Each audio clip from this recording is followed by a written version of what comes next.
She was always on the opposing team when I played basketball in high school, and she was really talented. Eva Marie Saint ought to be honored as a member of Hollywood aristocracy at the age of 101. Rather, he is leading a quietly devastating life. She is the unrecognized Oscar winner who previously acted alongside Marlon Brando and Cary Grant. At the age of 100, she was forced into court battles due to her son's recent drug crisis. She is the only one watching baseball. The woman who protected Alfred Hitchcock from accusations of assault now has to deal with a situation that cannot be resolved by her well-known fortitude. It is devastating to learn the reality about her loneliness. On July 4, 1924, Eva Marie Saint was born in Newark, New Jersey. It seemed almost significant that she arrived on Independence Day. She entered a world that was anything but glitzy as the rest of the nation celebrated freedom with parades and fireworks.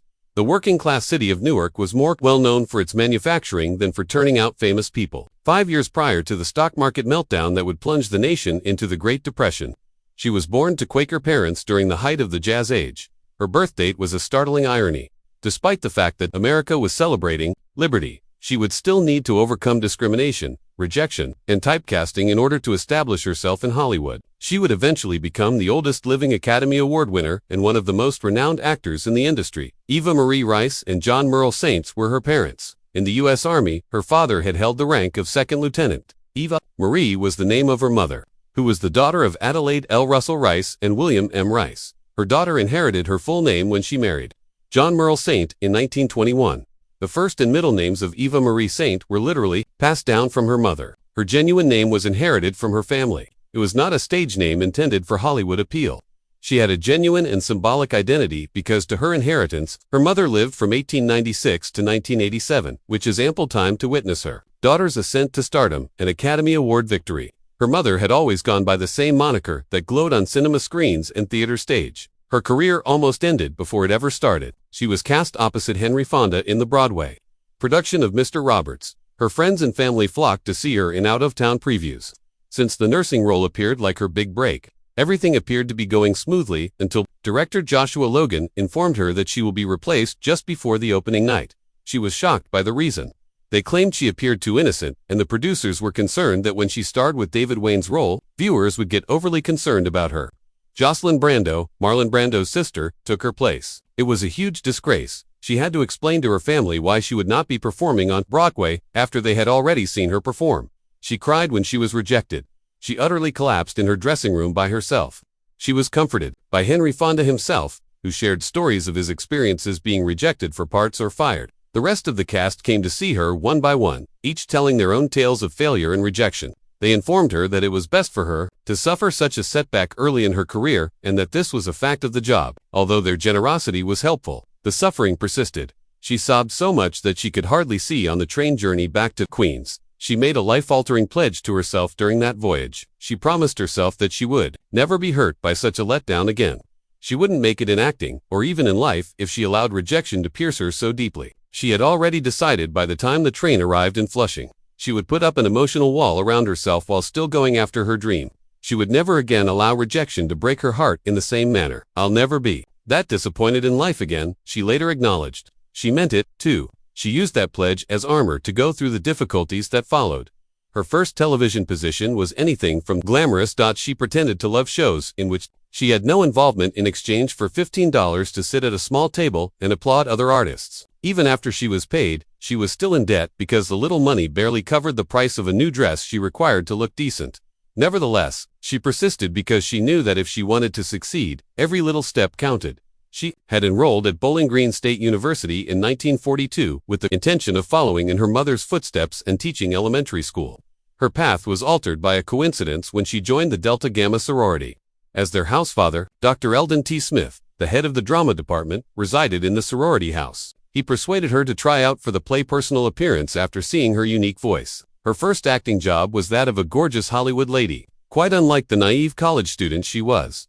However, even her closest friends failed to identify her when she showed up wearing a tight dress and well-applied makeup. Later, she chuckled and claimed that they lacked creativity. Additionally, she played Rosalind in As You Like It, which was her only Shakespearean role. She asked her father if she may change her major from education to theater because the event changed her so drastically. The best advice she had ever received came from him.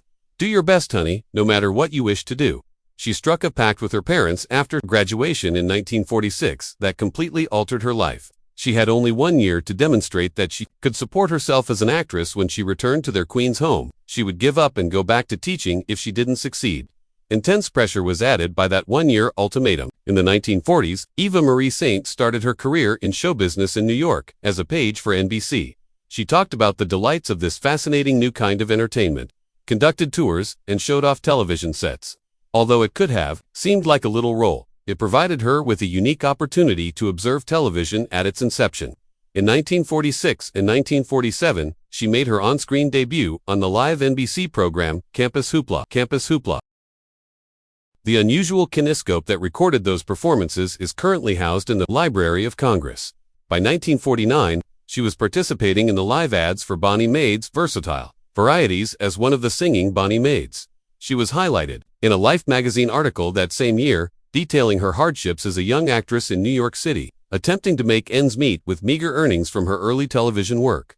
These encounters introduced her to individuals who would eventually influence her career and provided her with an early understanding of television production. Her fame swiftly expanded as a result of her consistent work on important live television dramas. She frequently featured on Actors Studio, a breakthrough program that introduced method acting to television and was associated with Lee Strasberg's renowned acting school. From 1948 to 1950, she demonstrated her ability to manage challenging roles while under the strain of live broadcasting. She appeared on the Prudential Family Playhouse, a CBS anthology series that adapted best-selling novels and Broadway plays.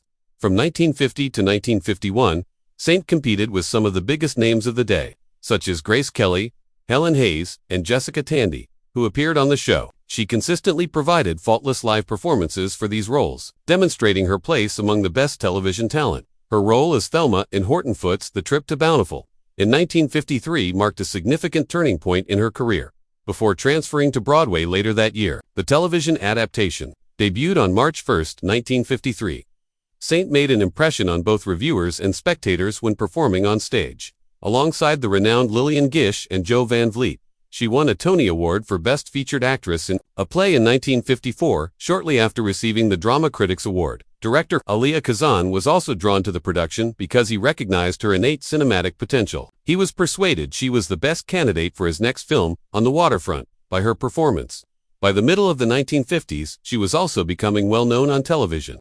She received an Emmy nomination in 1955 for Best Actress in a Single Performance for her work opposite E.G. Marshall in Paddy Chayefsky's Middle of the Night. She received another nomination that year for the musical adaptation of Our Town, in which she co-starred with Frank Sinatra and Paul Newman. Even more gravitas was added by the fact that Nelson Riddle composed the music and Delbert Mann oversaw the production. At the time of these nominations, television was still vying for artistic legitimacy, and Saint's reputation demonstrated that she was already regarded as one of the best dramatic actresses on television. Because of her accomplishment, she was dubbed the Helen Hayes of television, which is a remarkable analogy given that Hayes was already hailed as the First Lady of American theater. This was given to her before she had ever starred in a full picture, demonstrating how well-liked she was. It was all the more remarkable given that she gained this reputation in the harsh realm of live television. In 1954, she made her cinematic debut with On the Waterfront, and her casting situation was unlike any other in Hollywood, by providing them with contradictory instructions without disclosing what the other had been given. Kazan employed a psychological technique to gauge her compatibility with Marlon Brando. Saint recalled how Brando made fun of her during their initial encounter, which made her uneasy and caused her to lose her equilibrium during the entire photo shoot. This gave her performance a natural fragility that suited her role, which was precisely what Kazan desired. She was even moved to tears by Brando's erratic improvisation during filming, especially when he abruptly flipped her skirt. Even while it was distressing, it enhanced the unfiltered feeling viewers later witnessed. On film, even her casting was out of the ordinary. She never underwent a conventional audition. Kazan instead depended on her and Brando's chemistry. After Brando first rejected the role of Terry Malloy, Frank Sinatra came very close to having it. In Hoboken, where the film was shot, he even attended a wardrobe fitting. However, Kazan set up a screen test with Paul Newman and Joanne Woodward to demonstrate the potential of an actor such as Brando. In less than a week, Saint was formally cast as Edie Doyle and Brando signed on. She was paid only $7,500 for her performance, or around $85,000 in today's currency. It was a little sum, particularly in light of what came next. She was earning $50,000 by 1956.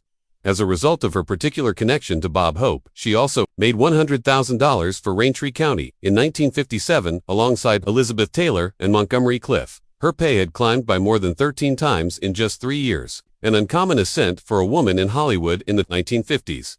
She became an overnight star after the Academy Awards that year. At the RKO Pantages Theater on March 30, 1955. She took home the Oscar for Best Supporting Actress. She defeated well-known competitors like Jan Sterling, Nina Foch, Claire Trevor, and Katie Drapato, making her win one of the most spectacular upsets in Oscar history.